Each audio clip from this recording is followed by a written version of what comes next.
Can we have like Hi. a class for Russian bots on how to like spell? Well, they can spell. Well, no, they spell. It's like they're speaking sarcasm. Oh, hey, yo, sister. All right. Hi, everyone. Hi, think, Mikey. Do you think maybe it's probably the yups and probably? Yeah, they're trying to act like Russian bots. Probably. Calvin says, "Howdy, y'all. Everything out here is all shiny from the ice." Yeah, we're going up to the mountains tomorrow, and it's supposed to. Our mountains are supposed to be covered in snow, and it's 25 degrees at the highest. So, hey, Alan. Long time no see. Hi, Alan. And by the way, I actually found a mold for a toaster bath bomb. I'll let you know when I get it. I toaster strudel someone once. Wait, what? What?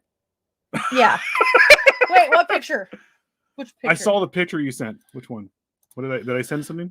And Siren! Hey! If you guys haven't got the chance, go check this chick out. She's awesome. And also, Monday, yeah, we can announce it. Monday, we are going to be interviewing her again, and we're gonna hopefully show a new video. If not, we're gonna show some videos anyway. Hopefully, show nudity. If you guys want to do that, I didn't say nudity. I said if video. If you guys want to do that, that's your said business. Videos. Hey, Zool. Hey, Zool. What's going on, man? How's it going?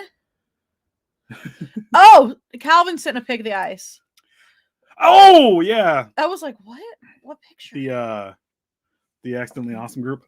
Yeah. The one where Frank accidentally made a group. I literally actually made this group. I don't know how I did it. I was like trying to send some videos out to Calvin and a couple other people and Kisa and all them and I thought it was sending out individually and then it made a group. So we have an Accidentally Awesome group. Our Russian bot left. Did he? Yeah. She? Maybe it? I don't know. I don't know. Our Russian bot left. Does software have genders? I didn't say she or he. I'm curious. Would software have genders? Because in the Matrix they do. Anyway.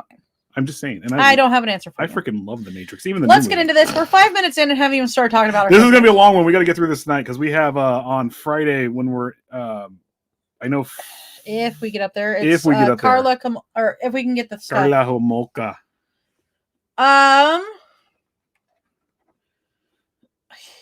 Okay, I'll message him later. What? Jake wanted to get in and he can't click on the link for some reason. The link I sent everybody for our show is not opening. Oh, well, tell him to just go to Psychomantium. I'm not going to say anything. Yep. Okay, so... All right, we got to get into this. We got to do this. Go to Psychomantium. Okay, there we go. I did it. So, let's get into this. We left off when we're starting to talk about his murder spree. So, William Bonin usually selected young male hitchhikers, schoolboys, or occasionally the male prostitute as his victims. The victims ranged between the ages of 12 and 19 and were predominantly slender, fair-skinned young men with long hair whom he either enticed or forced into his Ford Ecoline van. Yeah. Yep. This is German for no more sex in the kitchen. Oh, yeah. I keep telling me to Google that. I was like, wait, what? Oh, yeah. I was like, yeah, let me Google that. I was laughing. Hey! Jake! You figured it out, Jake. I just logged in. Well, duh. All right. So, is this about me?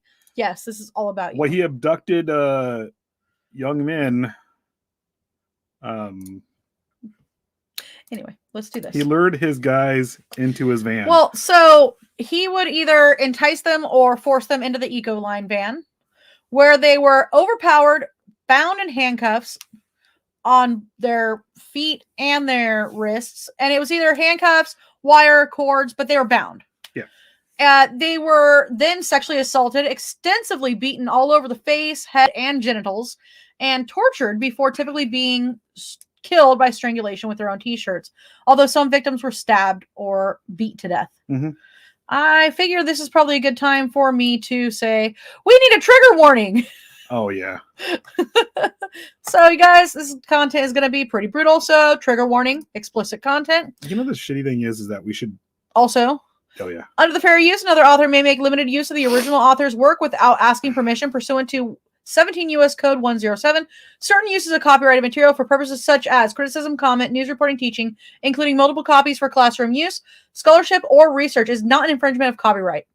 So take that, Zuckerdouche. And this video contains super awesome content not suitable for people who don't enjoy super awesomeness. Viewer discretion is advised. The super awesomeness is not the murders and rapes. It's just us making fun of the serial killer. He lured guys into his van. Dun, dun, dun. Is this about me? Yes. Sorry, Dutch. Sorry, it was not German. It was Dutch. I don't speak either. So, one victim in particular, Darren Kendrick, was forced to drink hydrochloric acid. Lovely, right? Yeah. And another victim, Mark Shelton, died of shock. According to one attorney present throughout Bonin's subsequent confessions, the escalating levels of brutality he had exhibited towards his victims had been similar to that of a drug addict, requiring an ever greater increase of dosage to attain a satisfactory level of euphoria. Bonin himself later emphasized to neurologists that he had felt an intense sense of excitement as he searched for his victims. In order to minimize the chances of a potential victim escaping from his vehicle, Bonin removed all inner handles from the passenger side and rear doors of his van and stowed ligatures, knives, household tools, other instruments in his vehicle to facilitate the restraining and torture of his victims. The victims were usually killed inside his van before their bodies were discarded along or close to various freeways in Southern California. In a minimum of 12 of the murders, Bonin, who considered murder a group sport, was assisted by one or more of his 4 known accomplices. Hey, Dizzy! Oh, yeah. Go vote. Yes. Sorry. Vote Nightmare Clowns in the SAS. And Dizzy will be up this week. So Sykes is in Group B right now on scurryface.com. And you can vote 4 times a day per person, but no more than that. Per URL. Per IP. IP, sorry. Per person per day. Yep. Okay. Per person per day, not like 4 times total ever. But hey, Angie. Hey, Angie. What's going on? All right. So let's get back on this. First murder and initial arrest. The first murder for which Bonin was charged was that of a 13-year-old named Thomas Glenn Lundgren. Lundgren was last seen leaving his parents' house in Reseda at 10:50 a.m. I wonder if he knew the Karate Kid. Was he? That was not Reseda. I thought he was. That is Reseda. No, I thought it was in. I thought the Karate Kid. Oh, the Cobra Kai is in Encino, and so was the Reseda. I thought Encino. Reseda. They're in Reseda. You're in Reseda. Anyway, so leaving his parents' house in Reseda at 10:50 a.m. on May 28th, 1979. Shortly before his abduction, Lundgren had reportedly told his friends a man had offered to meet him at a skate park to take photos of him for a skateboarding magazine. His body, clad only in a t-shirt, shoes, and socks, was found the same afternoon in Agora. An autopsy revealed that Lundgren had suffered emasculation and bludgeoning to his face and head, with his skull sustaining multiple fractures. In addition, the young man had been slashed across the throat, extensively stabbed, and then strangled to death. His underwear, jeans, and severed genitalia were discovered strewn in a field close to his body. In the abduction and murder of Lundgren, Bonin was assisted by Butts. That's his last name, Butts. Yep. Who is suspected of accompanying or assisting Bonin on at least 8 more murders that were attributed to the Freeway Killer. Oh, yeah. Hey, Sandy! Hi, Sandy! Yeah, Dizzy's up next week. Yes! They're all picked next week for whatever is what they were saying at the Tyler was saying last Sunday. So. I'm assuming you mean it's fucking cold. Yeah. I love the cold, Zool. It's like I'm excited. I'm happy to get up into the mountains. We were supposed to do this for Christmas, but it didn't happen. All right, so in mid 1979, Bonin was again arrested for molesting a 17-year-old boy on the coastal community of Dana Point, which is not that far from where my dad was. This violation of the conditions of his parole should have resulted in Bonin being returned to prison. However, an administrative error committed prior to Bonin's scheduled court date resulted in his release. Isn't that how it always goes? Yeah, right. Like some of the worst killers ever. Like I was listening to more stuff on Richard Ramirez because he's really fascinating. Like listening stuff on him. And one of the podcasts I was listening to on him. I want to say it was like the serial killers podcast. They were saying one of the victims, one of the first victims, had a shotgun, had it pointed at him, and their grandparents, they had their grandkids over the couple days prior, so they took the shells out of the shotgun. Mm-hmm. She had it pointed at him, dead to rights, and pulled the trigger and click. If there was a shell in that shotgun, goes, it's pointed right at his chest, Richard Ramirez would not have killed as many people as he did. I need a white van that says free kettle corn. I want a white van that says free candy. I want a white van so I can go live down by the river. Hey Joey. Well, Joey, but he's in here as he's Michael Joseph right here. So That's always I know his name. Michael Joseph. 15. Ouch. Nice. Yeah, we're going this tomorrow night. As soon as I get off work tomorrow, as soon as Liz and me are done. Because we're like independent contractors and stuff. As soon as we're done tomorrow around noon, we're heading up to the mountains, and it's supposed to be like 20 degrees. All right, so we're gonna get into the Freeway Killer murders. So 2 months after the murder of Lundgren on August 4th, 1979, Bonin and Butts abducted a 17-year-old named Mark Shelton. Shortly after he left. Oh, excuse me, I totally skipped a whole part. Guys, let's try this again. First, where are we at? So what I wanted to mention here was actually, there's that administrative error that kept him, released, basically.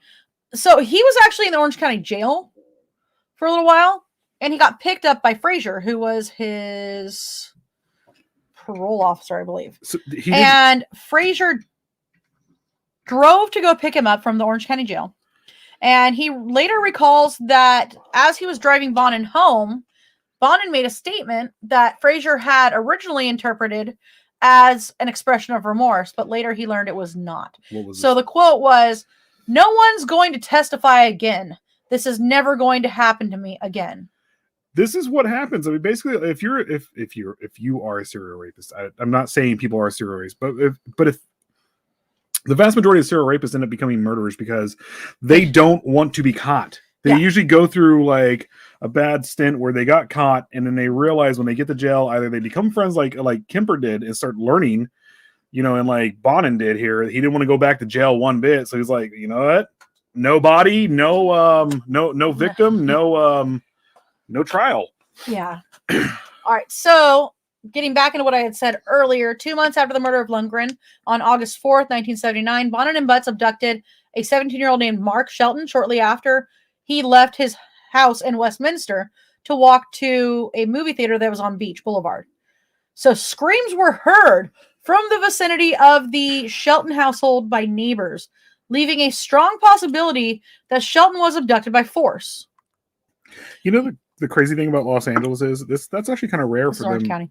Or Orange County, or the area. Whereas New York at the time in the 70s and 80s, whenever they heard someone screaming, there was actually a huge case over this where a woman got raped in New York, and people had a chance to come down there and help, and they literally just turned a blind eye to it. Los Angeles and Orange County are kind of opposite.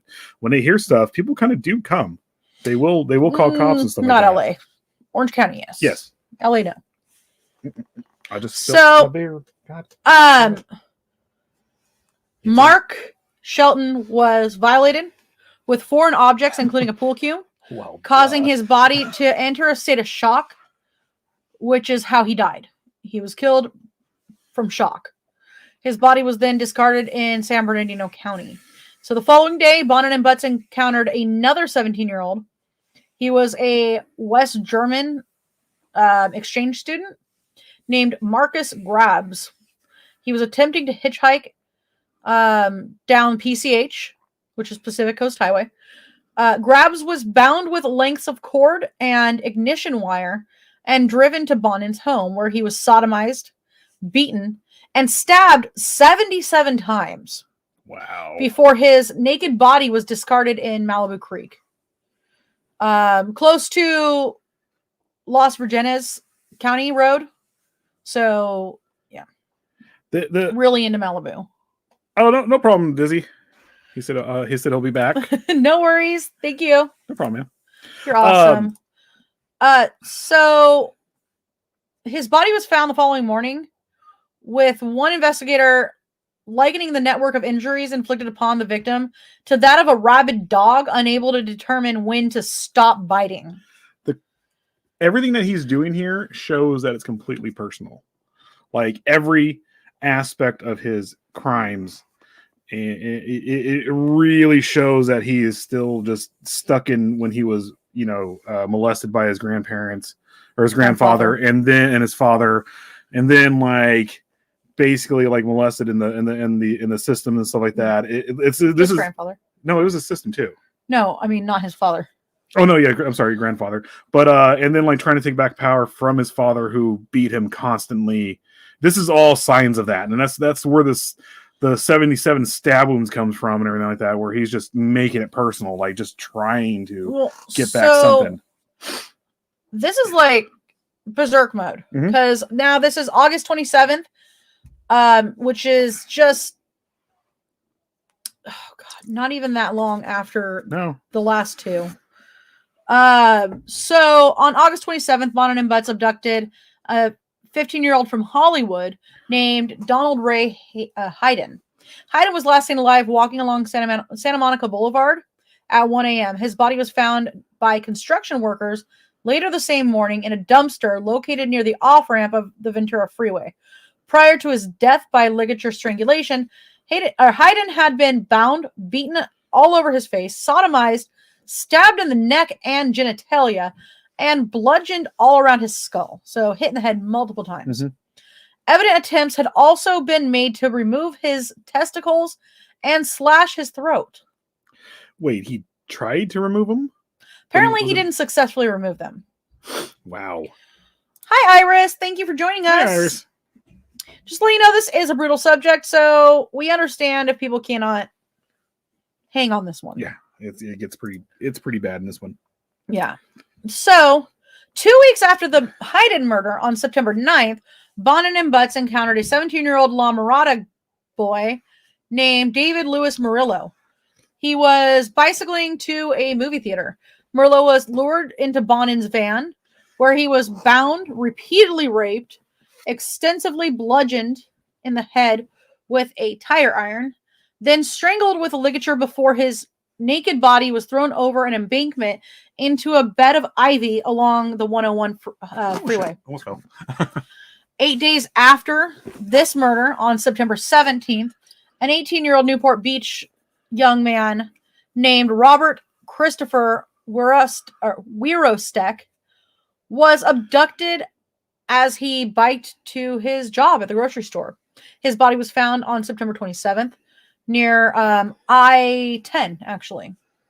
So Bonin is not known to have killed again until somewhere around November 1st, when he and Butts abducted and murdered an unidentified young man, approximately 5'10" in height, and estimated to be somewhere between 19 and 25 years old.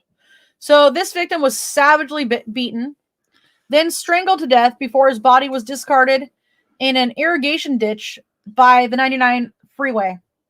Here. Oh, so that means he actually came into Kern County. Yeah, it was right here, just barely south of Bakersfield. Yeah. So he was never identified, but Bonin later estimated that he was around 23 and freely admitted to inserting an ice pick into his nostrils and ears prior to the murder. I think I know the area where he was dumped because the ditch is by like a gigantic freaking eucalyptus tree where we used to go party by the side of the freeway. Yeah. So it's still pretty rural out there.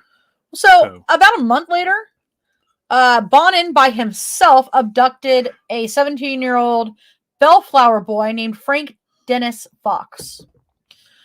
His body was found 2 days later along Ortega Highway, 5 miles east of San Juan Capistrano. The body itself bore signs of extensive blunt force trauma to the face and the head, with ligature marks on the wrists and ankles indicating Fox had been bound throughout his entire ordeal. No clothing or other identifying evidence was discovered at the scene. 10 days after the murder of Fox, a 15-year-old Long Beach young man named John Frederick Kilpatrick disappeared after leaving his parents' home to socialize with some friends. Kilpatrick was strangled to death before his body was discarded in a remote area in Rialto. His body was found on December 13th. Kilpatrick remained unknown as a Jane Doe until August 5th, 1980. And on January 1st, 1980, Bonin brutalized and strangled a 16-year-old Ontario young boy named Michael Francis McDonald. His fully clothed body was found alongside Highway 71 in western San Bernardino County 2 days after his murder, although his body was not identified until March 24th. Jake said, we're near the sump where we used to go. Yeah, no, that sump was actually out. The pond was actually out by my old house in the fields. This was actually, because that would be closer to the 5. The 99 and the 5 split off in Kern County. Mm-hmm. But Jake, it's actually closer to Greenfield, if you remember where Greenfield is. And Greenfield is south of Bakersfield. Oh, so the one right over here. Yeah, just way that way. Oh, we went out there because we found out. Hey, Beth. We went out there because we heard about this, and I didn't know anything about it at the time. I was a kid, like 19 or something like that. And they're like, hey, someone's body was found out here in like 1979, 1980. And I was like, okay, cool. Let's go hang out there. And it was just eerie as fuck. And it was literally right off the freeway, like right off the 99. Yeah. All right. So the participation of Gregory Miley. On February 3rd, Bonin drove from Downey to Hollywood in the company of 18-year-old Gregory Miley with a specific intention of committing another murder. The pair encountered a 15-year-old fuck, man, named Charles Miranda standing close to the Starwood nightclub, hitchhiking down Santa Monica Boulevard. According to Miley, Bonin and Miranda engaged in consensual sex in the rear of the van as he drove, before Bonin then whispered to Miley, "Kid's going to die."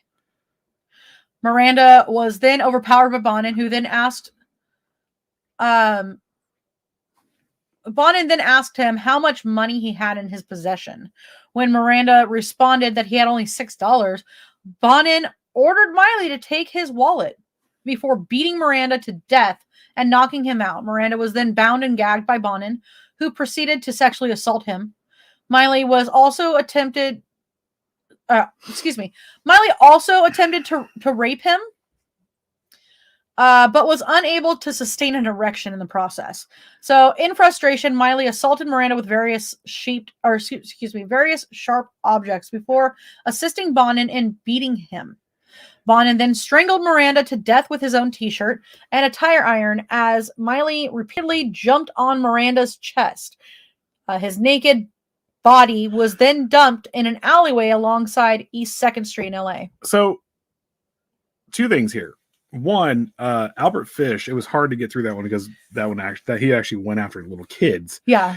So it's kind of like one of those relief things where like, oh good, it was just a 15-year-old. But then you think you're like, fuck, it was a 15-year-old. Yeah. But definitely. At the same time, if you think about how he did this, and I hate to bring this up, and because we're already getting graphic here, Bonin literally had him between his legs with his head basically against his crotch and strangling him on his neck. Mm-hmm. With his like this, and then his accomplice was jumping on his chest. Yeah, his head was facing outward. His head was laying up on his lap on his crotch, but facing outward. Yeah, and then Miley was jumping on his chest. Yeah, it's Jesus Christ, man. We're These doing guys are great. Just terrible. Thank you. Oh yeah, we're great. Awesome. Yay! I'm glad you're back. Thank you. Excuse me. So let's get into this a little bit more. So 5 minutes after they discarded Charles Miranda's body, Bonin turned to Miley and said, "I'm horny again. Let's go and do another one." So a few hours later in Huntington Beach, they encountered a 12-year-old named James Maccabee at a bus stop on the corner of Beach Boulevard and Slater Avenue. Maccabee was lured into Bonin's van in the promise that he would be driven to his intended destination of Disneyland. According to Miley, the boy entered the rear of the van voluntarily as Bonin drove to a grocery store parking lot where they parked the van So this is all and happening entered the during the rear day. of the vehicle. Miley then drove in an aimless manner for what he later described as a very, very long distance. As he drove, Miley continually heard Maccabee crying as Bonin beat and raped him before forcing the boy to sleep in his arms. Miley then joined Bonin in beating the child and crushing his neck with a tire iron simply because he felt like it.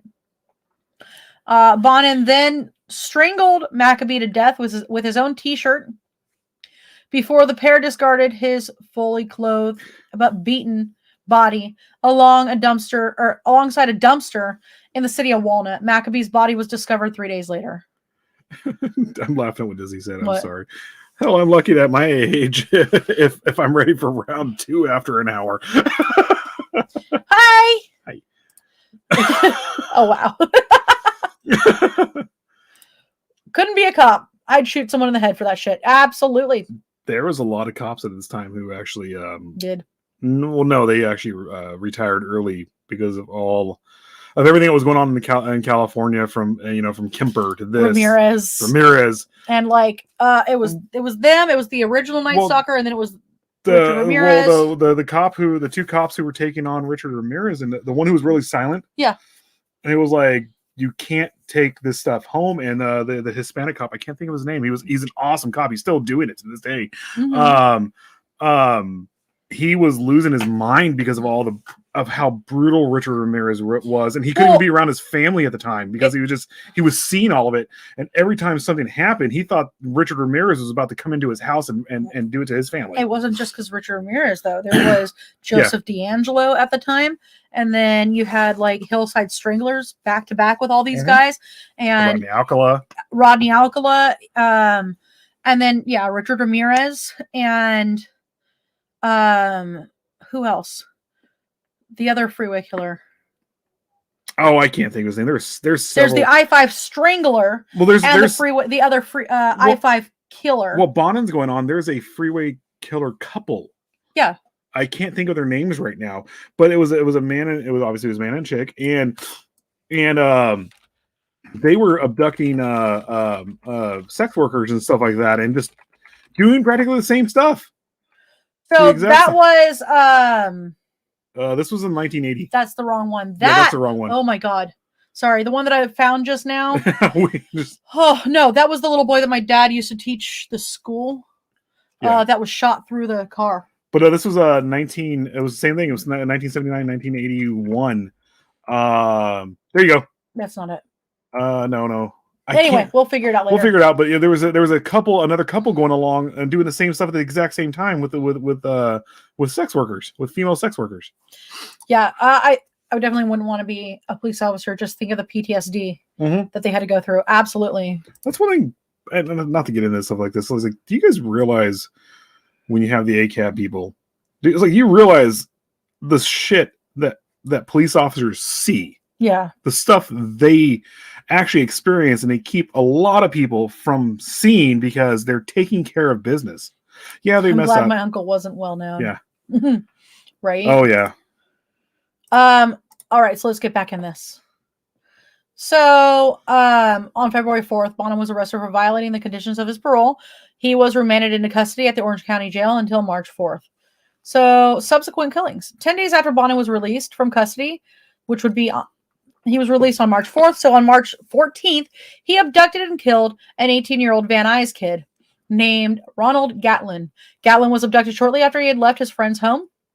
He was beaten, sodomized, and suffered several deep perforating ice pick wounds to the ear and neck before being strangled with a ligature.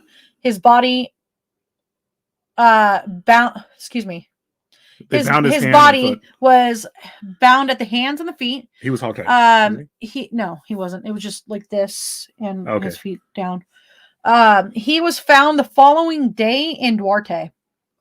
So 1 week later, on March 21st, Bonin lured a 14-year-old kid named Glenn Barker into his van as he was trying to hitchhike to school.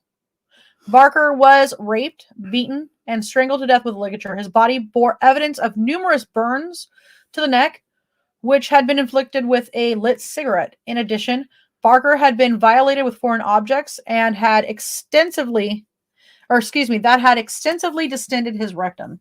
So at 4 p.m. the same day, a 15-year-old named Russell Rue was abducted from a bus stop in Garden Grove. Rue was bound, beaten, and strangled to death after an estimated 8 hours of captivity before his body was discarded along with that of Barker's. So both kids were discarded in Cleveland National Forest, and they were both naked, and they were found on March 23rd.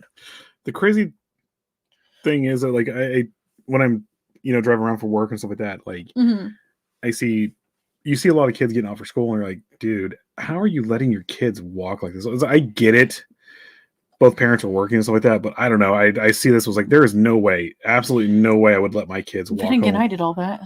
We both did it, and we didn't think about it. But now that we're together and we're thinking about having kids or trying to have kids or whatnot, and like, it's like the first thing that comes to my head, my kids will never walk to school by themselves, and they will never walk home by themselves. This ain't happening. I will make sure they get home. Oh, we got to go to commercial. Oh, yeah. And then we'll get into William Poe. Poe, yeah. P-U-G-H. Okay. Yeah. All right, we'll be right back, guys. If I can find this. Give me a second. We always do this. I always do it, too. There we go. We'll be right back.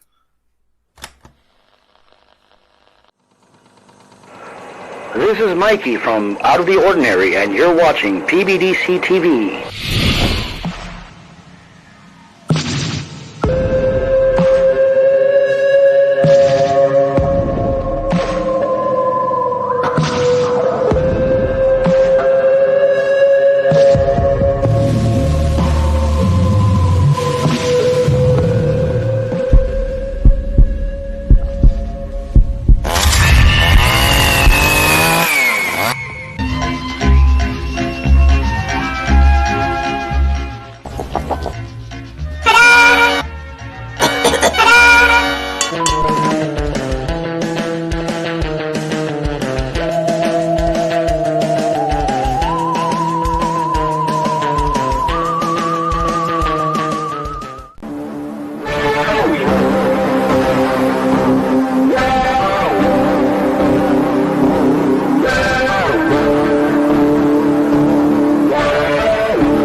First thing in the morning, when I'm listening to music and getting a little bit of time for some creepy research, I'm always representing with my PBDC merch.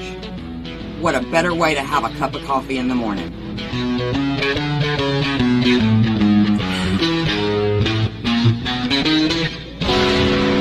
Don't forget to check out our other cool merch at rootsbleedred.com. That's rootsbleedred.com. This is Professor Edgar Fluffosaurus from Spooky Tales with Steve the Cat, and when I'm not hosting Monster Chat or knocking down small Japanese cities, I'm watching PBDC TV. Now back to the show. Guys, if you want to summon Odd Mama, you just gotta, you gotta buy your PBDC merch, like you gotta buy your Psycho Bunny Death Cult mug. You fill it full of coffee. It has to be coffee. Good black, coffee. dark strong coffee, and then you say your chant, and she will appear in your room. But you have to make sure you buy your. It's Mecca like a high, Mecca like a high Oh, ho. that's Pee Wee. You got to make sure you buy your PBDC merch, and that's how you. And you want to if you want to summon a call on Hexus, you got to make sure you buy your Roots Bleed Red merch and stuff like that. And then you spin around in a circle or something like that while wearing our shirts, and then a Hexus and a call will appear. Can you fill it with Rasputin? Rasputin. I can't remember. Why the did rest you? of the lyrics. Why with the R rolling? Why? Because if you're gonna be Russian, you have to roll your R's, comrades. I rolled my R with a comrade. Rasputin, lover of the. Oh, happy birthday, Mark! I forgot. Yeah, we said your Russian penis. Russian. He didn't know. He didn't know. He didn't know it was in the video. I'm sorry. It wasn't. It was Rasputin's. He doesn't know. Oh, he doesn't know. He never yet. spotted it. He never spotted it. We got to send you the video we made for your birthday. I thought we did. Oh, what the hell? You got flagged for a comment? What? That damn voodoo curse. Freaking goddamn voodoo curse. Man. All I gotta do is fill a coffee mug and yell, "Ma!" Yeah, you fill a coffee mug that you bought from Psycho Bunny Death Cult. That No, preferably you can say that one that's Gambini's phrase. Yeah, I know. Preferably the Zodiac one. I totally. You know how many times we have sent him Rasputin's penis? Sorry, I'm sorry, Mark. I didn't know you didn't know, and then also the minute I knew you didn't know, I was like, "Here, check this out. It's in a museum." It's not really his, but y'all need your own coffee. I wish. Oh God, I love coffee. Although so I might much. do tea, to be honest. I drink coffee all the time. I drink anything brewed. That is one of your hairs. Beer, tea. That is one of your hairs. I drink anything brewed. Beer, tea, or coffee. All right. We Let's gotta get back through into this. This is difficult. So, the encounter with William Poe. One Friday evening on March 1980, Bonin offered 17-year-old William Ray Poe a ride home as the pair left Fraser's residence. Within minutes of accepting the ride, Bonin asked Poe whether he would like to engage in sex with him. And Poe later stated he panicked and stuttered upon hearing this question. After sitting in silence for several minutes, attempting to leave the vehicle once Bonin had slowed the van at a stoplight. In response, Bonin wordlessly leaned across and grabbed him by the collar, dragging him back into the passenger seat. According to Poe, Bonin then confided in him that he enjoyed abducting young male hitchhikers on Friday and Saturday nights, whom he then restrained and abused before strangling them to death with their own t-shirts. Later, in a matter-of-fact tone, Bonin then informed him, if you want to kill someone, you should make a plan and find a place to dump the body before you pick the victim. Bonin then informed Poe he had not chosen to refrain from assaulting and killing him out of sentiment. He'd been spared because the pair had been seen leaving the party together. Poe was driven to his home without being assaulted. Wait, what? What? He didn't kill Poe? No. He just was like... He became... Poe's one of the ones that became an accomplice. Oh, that's right. I'm sorry. I forgot. I'm sorry. I'm sorry. Disney's going to have a hot sauce, and I was reading that real fast. I was like, I want a hot sauce from Disney. This is going to be awesome.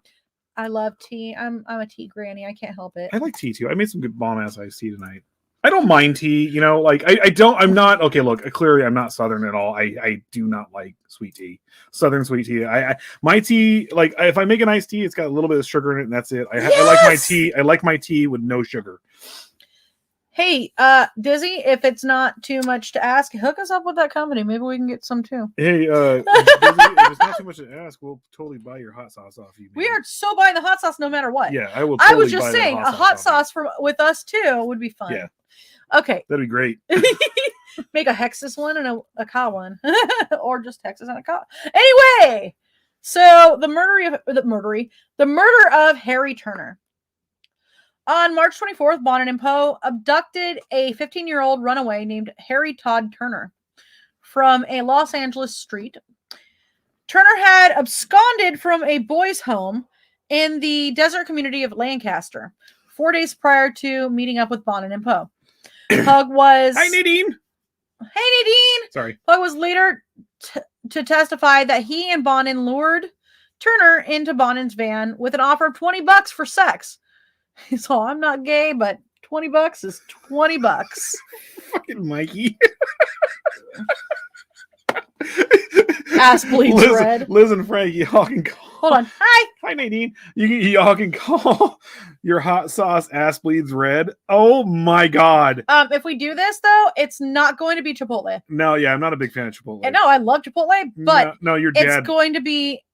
That's Chipotle the location. Not Chipotle Your dad the ruined food? me on Chipotle. I can't eat That's it anymore. not Chipotle peppers. I know it's not Chipotle peppers, but Chipotle the fast food or whatever place or But Subway Mexican place, I am ruined on it. Anyway, what I was going to say is we would have to use boot Jalokia in that. So it's a butt burner. Quick story, real fast. Every time we hang out with Liz's dad, every single time we hang out. I do some pretty sketchy shit for $10. Every time we hang out with you, we visit with your dad. It's always Chipotle, always. Definitely. No matter where it's at. The last time we were down in Huntington to meet up with your dad, he specifically picked the hotel room because it was right by a Chipotle. So, Poe was later to testify that he and Bonin lured Turner into Bonin's van with an offer of $20 for sex. After binding, sodomizing, and biting him, Bonin ordered Poe to beat him up. After Poe had bludgeoned and beat Turner all around the head and the body several times, Bonin strangled him to death with his own t-shirt, discarding his body at the rear delivery door of a Los Angeles business. Turner's autopsy subsequently revealed that his genitals had been mutilated. Okay, that took an autopsy? Well, the autopsy was examining everything. They know. They obviously could clearly tell that at the scene. Yeah. And he had received a total of 8 fractures to the skull inflicted by blunt force trauma before he was strangled. You know, one of the things I can say this about Edmund Kemper. Worse, blurry. Okay. Edmund Kemper is the sociopath. Like that is the epitome. He is the epitome of a sociopath, right? But at the same time, he didn't exactly have remorse, but he knew where his rage was coming from, which was his mother. And no one deserved to die at all. The way Kemper did it, but the minute Kemper was done, he did his thing. He called the cops up. Was like, "Hey, take me to jail." And there's still like a speck of humanity in Kemper. There's like a small speck of humanity in Kemper. In Bonin, there is no humanity left. None. I mean, regardless whether he has, he does have head trauma and stuff like that, and lesions on his frontal, or he did have lesions on his frontal lobe. But at the same time, it's still there's no humanity there. It's just everything. He has a group of guys that he can run around with and they can do BDSM with, and he doesn't have to do any of this stuff. Yeah, he has all that, but they want to keep killing. You know. Yeah, he said that in here that he got popped for some comment, but he was able to comment right after. So I don't know. Bots or trolls. One of the two. Probably trolls. We have a few trolls. Troll-blooded! Specifically the red slutty kind. So Oh God. Here it comes. They're talking about me. How dare you, you fucking narcissist! Everyone's a narcissist. Everyone, according to them, And a is a narcissist. sociopath. And You're a sociopath. I'm and a narcissist. see you next Tuesday. Yeah. So Sorry. what about being a cop? What the hell? Kisa! It's the skunt. It's the skunt. Yeah. Kisa, what's going on? Hi, Flan. Hi, Flan. All right, we need. Lame sauce. Yeah. All he was saying is that they have PTSD and he wouldn't be able to. Anyway. So on the afternoon of April 10th, Bonin abducted a 16-year-old Bellflower young man named Stephen John Wood as he was walking to school. Having attended a dental appointment that morning, his nude. What? I typed this rude. Okay. Having attended a dental appointment that morning. Okay. So he went to the dentist that morning. He was walking to school after being at the dentist appointment. So his nude and extensively beaten body was discarded in an alleyway in Long Beach, close to the PCH. No clothing or other identifying evidence was discovered at the scene. Woods' autopsy revealed that he had been killed by ligature strangulation. 3 weeks later, on April 29th, while parked on the grounds of a Stanton supermarket, Bonin and Butts lured a 19-year-old employee named Darren Kendrick to Bonin's van on the pretext of selling him drugs. Kendrick was driven to Butts' apartment, where he was overpowered and bound by both men. In addition to enduring sodomy and partial ligature strangulation, Kendrick was forced to drink hydrochloric acid by Bonin, causing caustic chemical burns to his mouth, chin, stomach, and chest. Butts then drove an ice pick into his ear, causing a fatal wound into the cervical spinal cord. His body was discarded behind a warehouse close to the Artesia Freeway, with the ice pick still protruding out of his ear. On May 12th, Bonin abducted and murdered a 17-year-old acquaintance, whom he later stated he had decided to kill when he had woken up in the morning because he was just tired of having him around. The body of the acquaintance was also an alleged lover, Lawrence Eugene Sharp. He was discarded behind a Westminster gas station. His body was found on May 18th, and his autopsy revealed that in addition to being bound and sodomized, Sharp had been extensively beaten in the face and the body and strangled with ligature. 1 week after the murder of Sharp on May 19th, Bonin asked Butts to accompany him on a killing. On this occasion, however, Butts reportedly refused to accompany him. So, operating alone, Bonin abducted a 14-year-old Southgate young man named Sean King from a bus stop in Downey and killed him, then discarded his body in Live Oak Canyon in Yucaipa. Bonin then visited Butts' residence and bragged of the killing to his accomplice. So, real fast, can we... the one thing about Los Angeles and like Orange County is that it's city after city after city after city. So when we're saying he went around to all these places, it really was only like a couple miles where he was going. It wasn't. No, I mean, a lot of it. Some of it's major. Some of it was going all over the place. But then again, like it's going about a 4-hour radius. We'll just say that.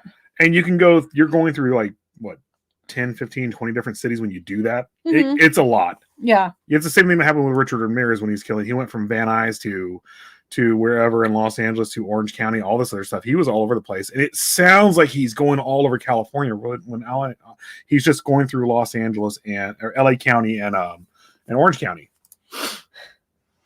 Okay, so I'm going to come back here. According to Skunt Logic, you're a piece of shit. Yeah, French toast. I love French toast too. I like French toast too. And you're awesome. You're awesome.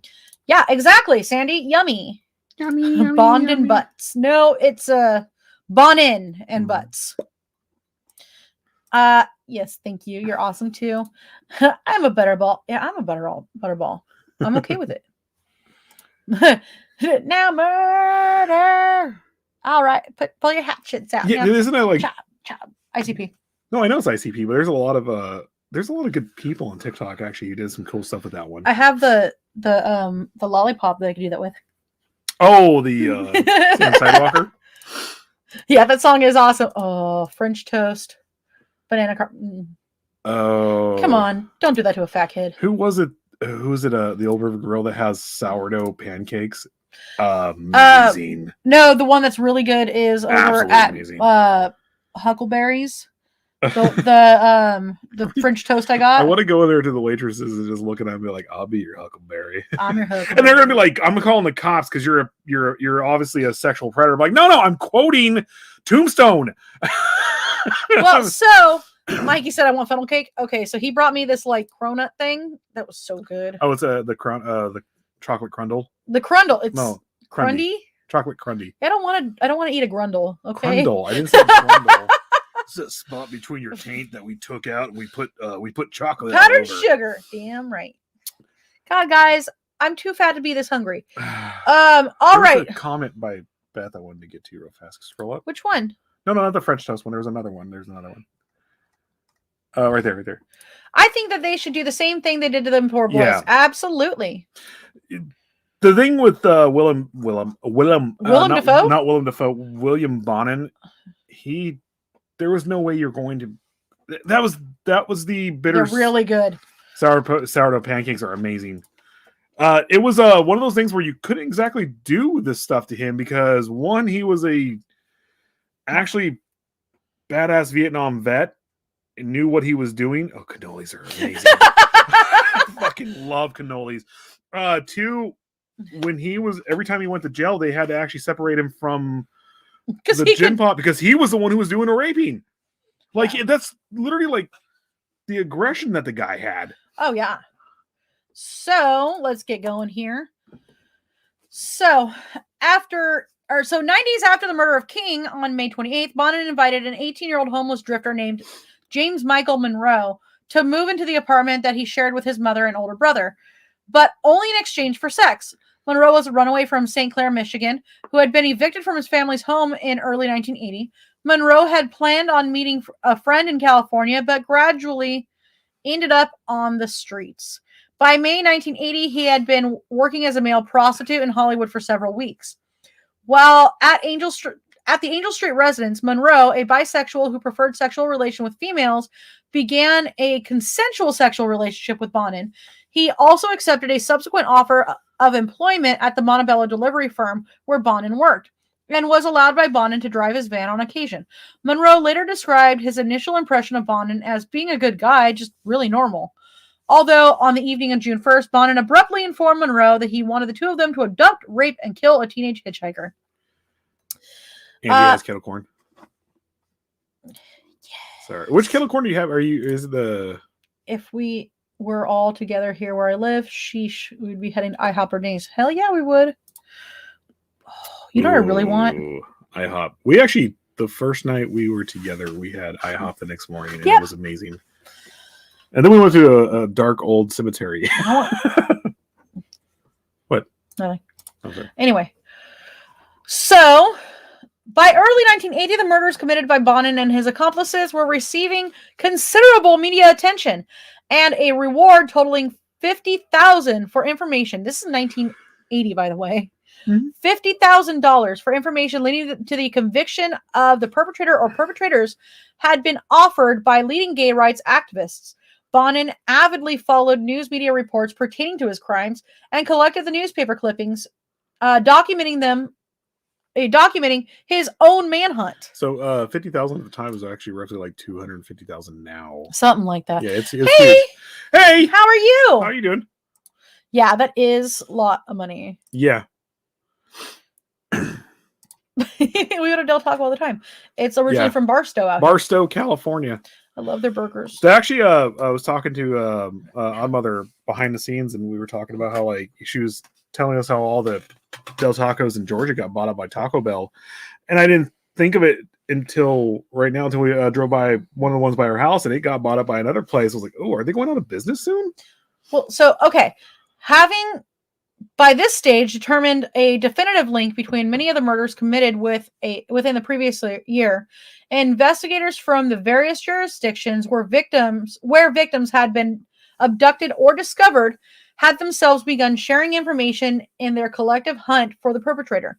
6 officers from 3 of the jurisdictions in which the Freeway Killer had most regularly either abducted or deposited the bodies of his victims formed a task force dedicated to the apprehension of the suspect or suspects who, as one of the officers upon this assembled task force later recalled, was striking at an average rate of once every 2 weeks in the spring of 1980.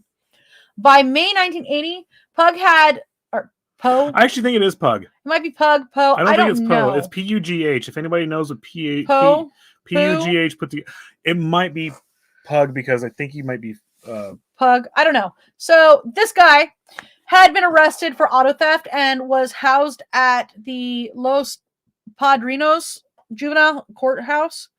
On May 29th, he overheard the details of the ongoing murders on a local radio broadcast and confided in a counselor his recognition of the perpetrator's modus operandi as being that described to him by Bonin 2 months prior.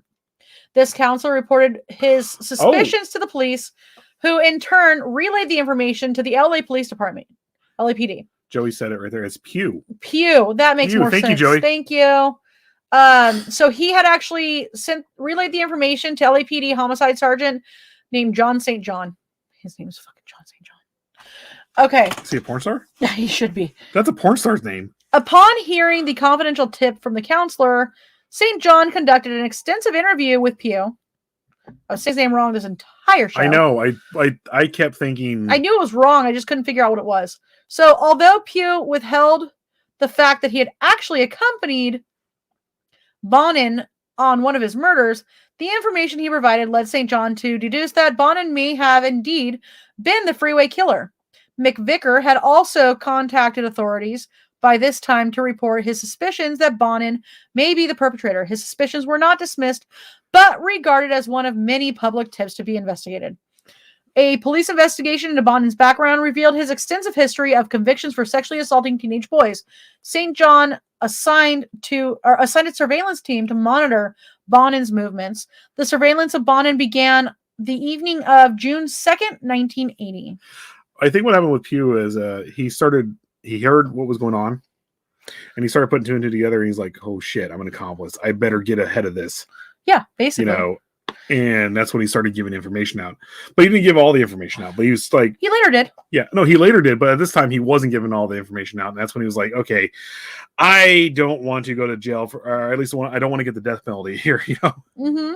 So, the murder of Stephen Wells. On June 2nd, the same day as the police surveillance began, Bonin, accompanied by Monroe, encountered an 18-year-old print shop worker named Stephen J. Wells standing at a bus stop in on El Segundo Boulevard. Bonin and Monroe enticed the youth into the van. Upon learning Wells was bisexual, Bonin persuaded him to accompany him to his apartment on the promise that he'd be paid $200 if they were able to be bound prior to engaging in, or if he was allowed to be bound prior to engaging in sexual intercourse. At Bonin's apartment, Wells was then bound, raped, beaten all over his face and torso, then informed that he was about to be murdered before he was strangled to death with his own t-shirt. The thing with his neighbors, and the one thing I actually read about, his neighbors heard a lot of stuff going on here, and they just turned a blind eye because they basically said it was just the queer couple doing whatever they're doing. Yeah. And I'm using language that they actually use there. It was like, it's not our business. It was like, dude, it is actually your business. You live in an apartment complex. You hear people being tortured. Call the fucking cops. They don't care. Yeah, they didn't care because it had nothing to do. It was just, to them, it was just a couple of people who are into same sex and all that stuff. And they're like, whatever, it's not our business. It's not our business. Yeah, exactly. Yeah. So, sorry, I had to get that. It was killing me. You're fine. I forgot where I was. What now? Okay, so Bonin then placed Stephen Wells' body, inside a cardboard box, which he and Monroe then carried to his van. The pair then drove to the residence of Butts, whom Bonin first invited to view Wells' body with enticement. We got it in the van. It's a good one. Come on out and see it. Jesus According to Christ, Monroe, man. Upon viewing the body, Butts replied, "Oh, you got another one," before Bonin asked for advice as to how to dispose it. At Bonin's subsequent trial, Monroe recalled Butts' response. Try gas station, or where, I don't know which. We dumped the last one. Monroe also later testified that Butts had actively dissuaded Bonin from discarding the young man's body in the nearby canyons due to the late hour. Wells' body was instead discarded behind a unused Huntington Beach gas station, where it was found 5 days later. Again, not to compare Kemper to him, but if there is anything to take from Kemper, at least didn't he did throw the bodies away like it was nothing and hid heads or buried heads in his mother's yard. It is pretty messed up, but it's almost like at least he understood, let's throw them out in the woods and stuff like that. Let's take the time to get them away from everything. And then here's these people. They literally are like looking at this, like they're not looking at them as people. They're literally looking at them as like things. Yeah. How do we get rid of this thing that's going to stink up to everything real fast? And it's just, dear God, Bonin is like just pure evil. So after... Sorry, go ahead. Sorry. No. I'm trying to get us going here. We have a lot left. I know. So after 9 days of surveillance on June 11th, 1980, police observed Bonin driving in a seemingly random manner throughout Hollywood, unsuccessfully attempting to lure 5 separate teenage boys into his van before successfully luring one into his van. The police followed Bonin until his van parked in a desolate parking lot close to the Hollywood Freeway, then discreetly approached the vehicle. Upon hearing muffled screams and banging sounds emitting from the inside the van, the plainclothed officers forced their way into the vehicle, discovering Bonin in the act of raping a 17-year-old Orange County runaway named Harold Eugene Tate, whom he had handcuffed and bound. The police were on top of this. When it finally came down to it, the police knew what was going on and they fucking did their job really well.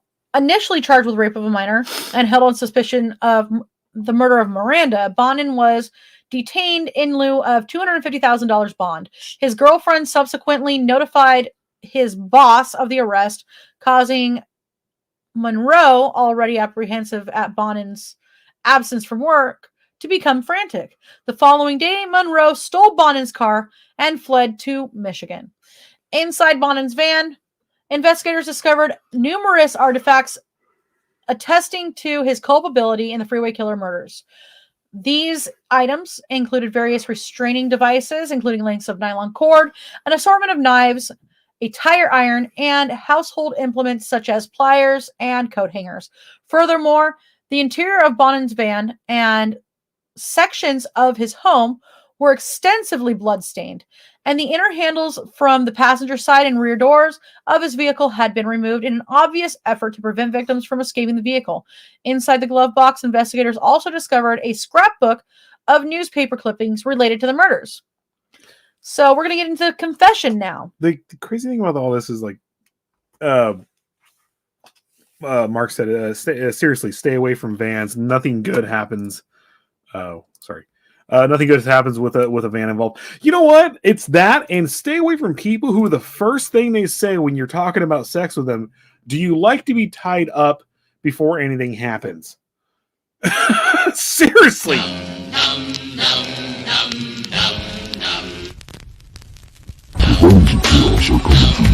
The bodies of chaos are coming for you. The bodies of chaos are coming for you. Good morning! This is because the bunnies of chaos got Mikey the other day. No, but it's the first thing you always talk to people about, like if they're into sex with them. Not legal. They would tell them. What? Anybody who has died in any place that you were going to rent or buy has to be disclosed. Well, no, that we don't know Canadian law.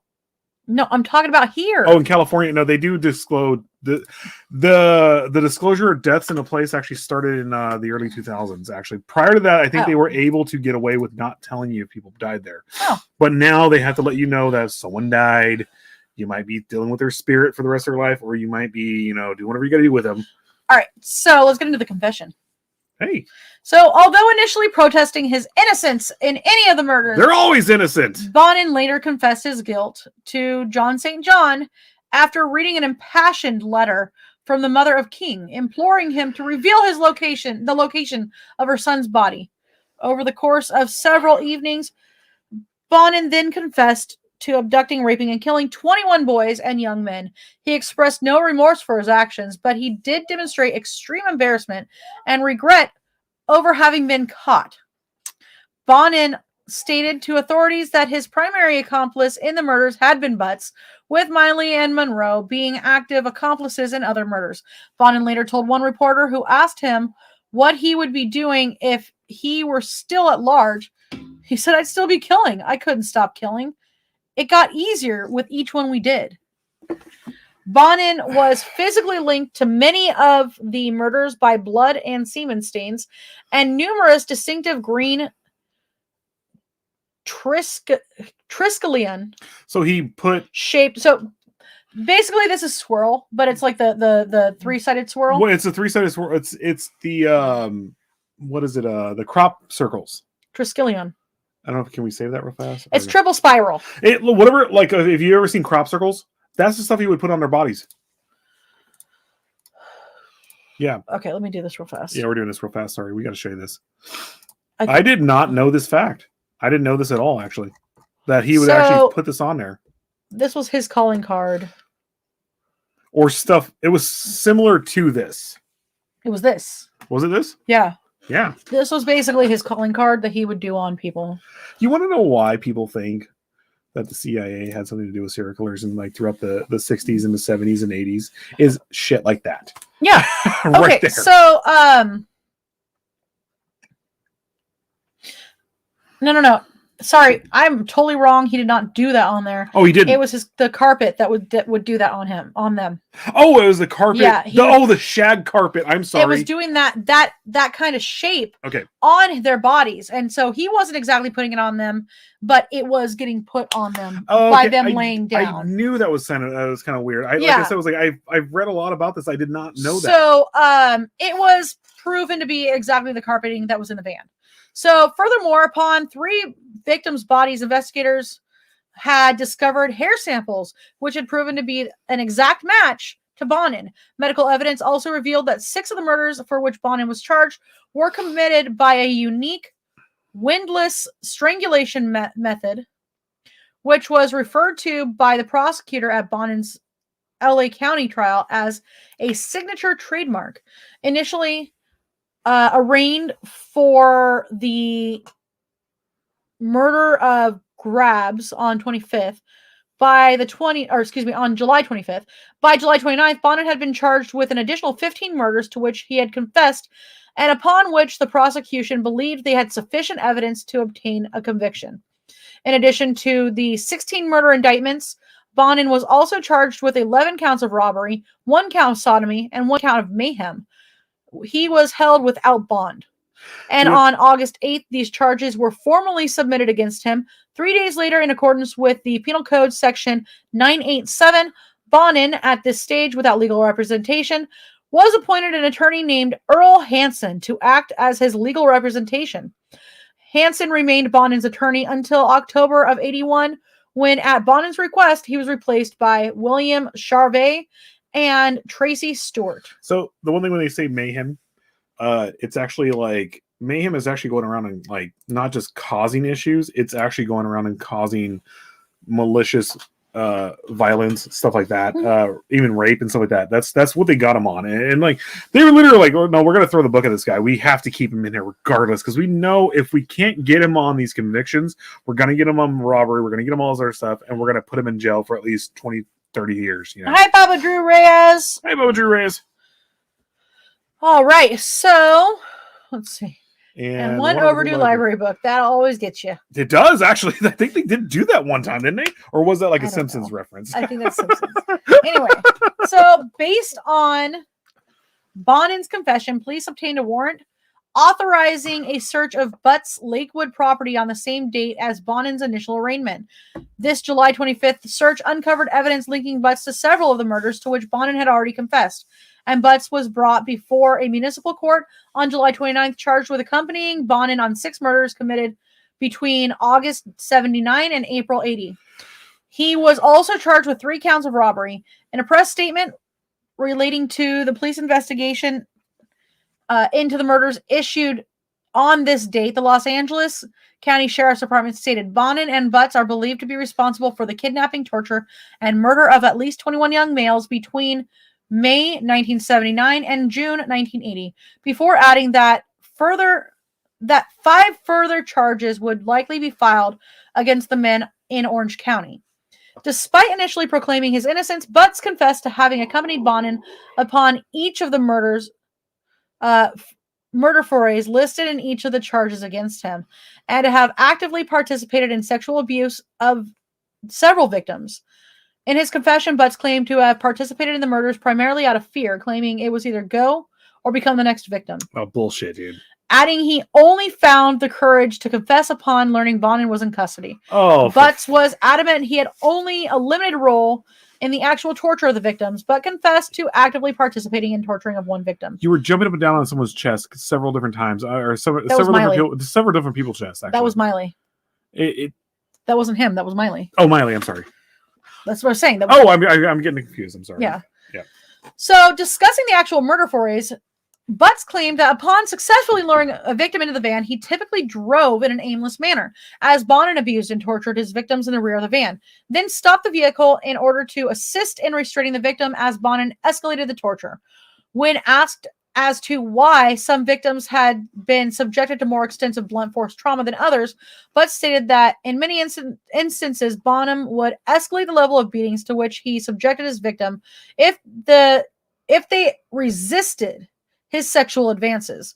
Butts was brought before Orange County Municipal Court Judge Richard Orozco on November 14th, 1980. On this day, he was formally charged with participating in 3 further murders committed in this county. His trial was scheduled for July 27th, 1981. I was only 7 months old at the time.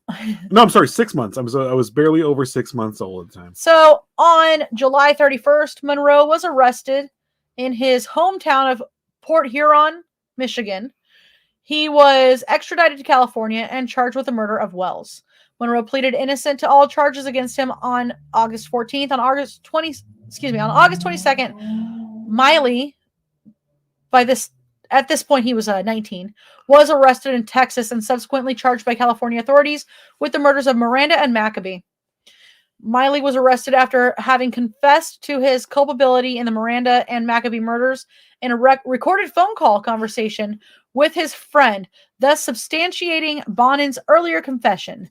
He initially pled innocent to 2 charges of first-degree murder on December 18th, but pled guilty to 2 separate pretrial hearings, or at 2 separate pretrial hearings in May of 81. Preliminary hearings. At a preliminary hearing held in Los Angeles County before Los Angeles County Superior Court Judge Julius Leatham on January 2nd, 1981, Bonin formally pled his innocence for 14 first-degree murder charges and numerous counts of sodomy, robbery, and mayhem. In 11 of those indictments, a felony murder robbery special circumstance was alleged. Bonin was ordered to return to court on January 7th for pretrial motions at the formal setting of a trial date, which was eventually set for October 19th. On the same date, January 2nd, that's not the same date. Oh, this one, preliminary hearings. Yes. Yeah. January 2nd, Butts was arraigned on 5 counts of murder in addition to 3 counts of robbery. The date of Butts' formal plea was delayed by Judge Julius Leatham until January 7th. 4 days after his formal plea before Judge Leatham, Butts committed suicide by hanging himself with a towel in his cell. Good for him. That's what he deserved. Yep. And let's see. A subsequent coroner's investigation revealed Butts had unsuccessfully attempted to take his own life at least 4 different times prior to his arrest. His attorney, Joe Ingber, theorized that Butts' depressive state had been magnified by the impending release of transcripts of his client's testimony at the preliminary hearing, in which Butts had graphically described the torture the victim had endured prior to the murder. Prior to Bonin's impending trial, Miley and Monroe had agreed to testify against him at the trial in exchange for being spared the death penalty, with Deputy District Attorney Sterling Norris also agreeing to seek the dismissal of additional charges of sodomy and robbery filed against Monroe if he honored his agreement to testify. In the case of Miley, Norris agreed to accept 2 separate pleas of guilty to first-degree murder in exchange for 2 consecutive sentences of life imprisonment with a possibility of parole after 25 years. If Miley agreed to testify against Bonin at the trials. Prior to his suicide, Butts never formally agreed to either testify against Bonin or accept any form of plea bargain. All right, so I think that's pretty much it. I'm going to go into death row. Yeah. So Bonin was to remain incarcerated on death row for 14 years in San Quentin, awaiting execution in the gas chamber. In his years on death row, he undertook painting and writing as hobbies, and received several minor awards for his artwork. It's insane. And his short stories and his poems. He also befriended serial killers Lawrence Bittaker, Randy Kraft, and Douglas Clark, with whom he occasionally played bridge. And Bonin, they constantly got stuck in their fantasies talking about him with each other. Oh yeah. These guys were able, this is the issue right here. These guys were able to relive their fucking lives while living on like death row for 20 odd years. Well, he did 14, but most of them in California. It's like, dude, what the, you have these guys dead to rights. So, Bonin also corresponded with numerous individuals, including the mother of some of his victims. In the correspondence exchanged with his victims' relatives, Bonin never expressed any regret or remorse for having murdered their sons. On one occasion, Bonin informed the mother of Sean King that her son had been his favorite victim because he was such a screamer. He was able to send letters to them. I think they actually did eventually stop it. Yeah, well, he also contended that to his defense attorney, in addition to several people with whom he corresponded, that Butts had been the actual ringleader behind the murders, and that he had simply been Butts' accomplice. But that's not true. These claims would be refuted by Norris, the prosecutor at Bonin's Los Angeles County murder trial, who recollected shortly after Bonin's execution, he was the leader, and he chose weak people that he could use. So the cops actually did their job, right? They did their job perfectly. They did it fine, and they got him off the streets. The system, though, on the other hand, didn't really do their job. They basically let him. He should have been put to death almost. After was it 3 appeals? Should have been put to death after that. He lived on death row for 14 years and was able to keep torturing his victim's family. Yeah. So the method of Bonin's execution was supervised. Babe, I did it on purpose. Oh. I was looking at that. Oh, sorry. Was superseded by lethal injection by the state of California in 1992, following the execution of Robert Alton Harris, the first inmate in California, or that California had executed since 1967. Harris had exhibited evident symptoms of discomfort for up to 4 minutes throughout his 15-minute execution in the gas chamber. These symptoms had included convulsions. As such, the state of California opted to use lethal injection as an alternate method of execution to the gas chamber, branding the gas chamber as cruel and unusual form of execution. I'm sorry, they deserve that. I'm sorry, yeah, cruel and unusual. It's exactly what they deserved. Bonin tortured his victims for almost days. And they're like, "Oh my God, we can't put him to death because he might suffer for a minute." No, they could put him to death. No, I'm do it in the gas chamber. I'm saying with the gas chamber or whatnot, and now you have that. Now, I'm sorry, I'm going off. Bonin was the first prisoner to be executed in California with lethal injection. So I'm not even going to get into his appeals and being bipolar and all that bullshit that he has, and we're just going to end it with this: Bonin was executed by lethal injection inside the gas chamber at San Quentin State Prison on February 23rd, 1996. He was the first person to be executed by lethal injection in the history of California, and his execution occurred 14 years after his first death sentence had been imposed. In a final interview given to a local radio station less than 24 hours before he was executed, Bonin claimed that he had made peace with the fact that he was about to die. He added that his only major regret in life is that he had not pursued his teenage passion of bowling long enough to have turned professional. When asked whether there was anything he had to say to the families of the victims, he said, "They feel my death will bring closure, but that's not the case. They're going to find out." No, you took their kids. He further expressed his disagreement with the state's decision to execute him, stating, "A lot of people believe I should die for what I've done. I don't agree." Of course you don't, dumbass. Well, he denied any responsibility for his actions, claiming that his urge to kill was too strong to resist, before expressing his hope that the Lord will understand me and know I couldn't help what I did. So, at 6 p.m. on the day that he was executed, Bonin was moved from his cell to a death watch cell, where he ordered his last meal: 2 large pizzas, 3 pints of ice cream, and 3 6-packs of Coke. His final hours were spent in the company of 5 individuals whom he had chosen for this occasion. This included his attorney, a chaplain, and prospective biographer. Each later stated that Bonin seemed resigned to his fate. His attorney also added that he had not detected any remorse in his client. So at 11:45 p.m., Bonin was escorted from his holding cell into the execution chamber. In his final statement given to the prison warden 1 hour prior to his scheduled execution at midnight, Bonin again expressed no remorse for his crimes and left a note that stated, "I feel the death penalty is not an answer to the problems at hand. I feel it sends the wrong message to the people of this country. Young people act as they see other people acting instead of as people tell them to act. I would advise that when a person has a thought of doing anything serious against the law, that before they did, they should go to a quiet place and think about it seriously." Whatever, bro.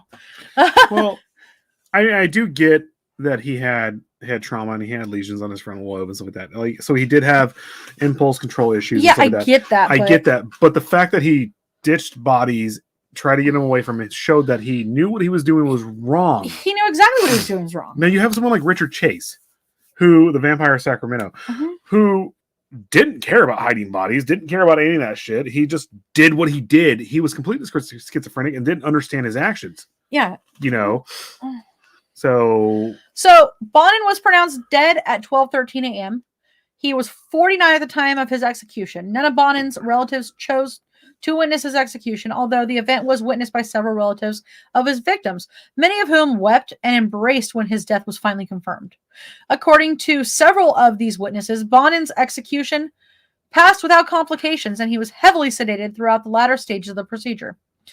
He should not have been, because I know that the chemicals that they use burn. Well, that's what they're saying, that they burn all throughout your body, and he should have had to experience that. So on this subject, the governor at the time, Pete Wilson, had rejected a submitted plea for clemency from Bonin's attorney 3 days prior to the execution, referred to Bonin as the poster boy for capital punishment, before adding that California's method of execution ensures his death was infinitely more pleasant than that endured by his victims. Thank you. Pete Wilson was so okay. I am going to list his victims, and then we're going to be done. Real fast. Let's look at the cost here. A 223 round or 5.56 is inexpensive. Yeah, but after your 3 appeals and after all this stuff, and I do have issue with the death penalty. I do myself. But this person was a brutal fucking rapist who needed to be put out of his fucking misery. Put down. Sorry. All right. So, Freeway Killer victims, and then we are done. Yep. So, Thomas Glenn Lundgren, he was 13. This is May 28th, 1979. Mark Dwayne Shelton, 17, August 4th, 1979. Marcus Alexander Grabs, 17, August 5th, 1979. Donald Ray Hayden, 15, August 27th, 1979. David Louis Murillo, 17, September 19th, September 9th, 1979. Robert Christopher Wirostek, 18, September 17th, 1979. John Doe, this is the one that they were saying he was guessed to be around 19 to 25, but Bonin stated he was probably 23. He was murdered November 1st, 1979. They brutalized so much that they couldn't even recognize, even after they found him, all their stuff. Well, yeah. Yeah. So, Frank Dennis Fox, 17, November 30th, 1979. John Frederick Kilpatrick, age 15, December 10th, 1979. Michael Francis McDonald, age 16, January 1st, 1980. Charles Dempster Miranda, age 15, February 3rd, 1980. James Michael Maccabee, age 12, February 3rd, 1980. Ronald Craig Gatlin, age 18, March 14th, 1980. Glenn Norman Barker, age 14, March 21st, 1980. Russell Dwayne Rue, age 15, March 21st, 1980. Harry Todd Turner, age 15, March 24th, 1980. Stephen John Wood, age 16, April 10th, 1980. Darren Lee Kendrick, age 19, April 29th, 1980. Lawrence Eugene Sharp, age 17, May 12th, 1980. Sean Page King, age 14, May 19th, 1980. Stephen J. Wells, June 2nd, 1980. Yeah, he was 18. And that was he was 18. That was the day that they didn't save him. No, they did. No, it was the other one they did save. There was one right after him.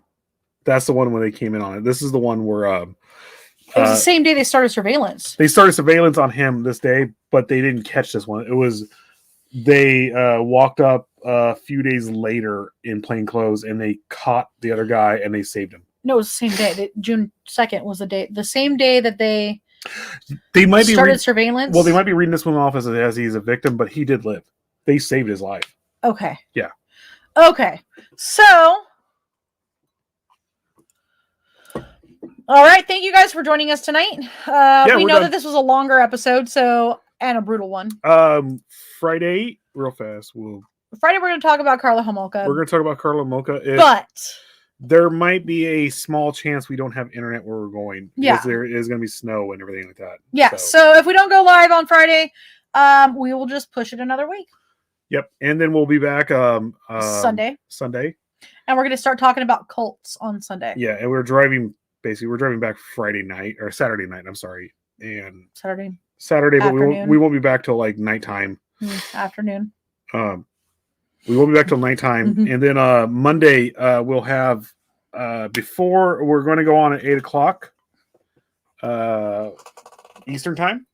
And I'm just not moving. I'm just going to let her do it. We're going to and we'll have Siren Von Wicked on. Mm-hmm. We're going to have Siren Von Wicked, and we may be playing a new video. But if not, you're also going to meet some of her models. And then you also then after us, we'll have Steve the Cat. That's before us. No, after us. After us. Yeah. Yep. All right. So thank you guys for all joining us tonight. Thank you. Thank you. Thank you. I know. Yay. Thank you so much, guys. We really appreciate it. Have a wonderful day or night. Stay safe out there. And you know what? I never play a P13 ad. Bye.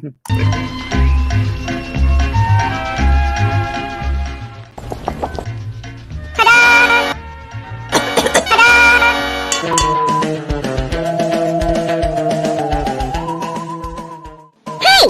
It's me, Nix, the Psycho Mantis, coming to you live from Psycho Mantium 13. Join us here throughout the week for all things in audio, visual, and literary content. You can also find us on the World Wide Web at psychomantium13.com. Join Psychomantium 13 and enter the weird.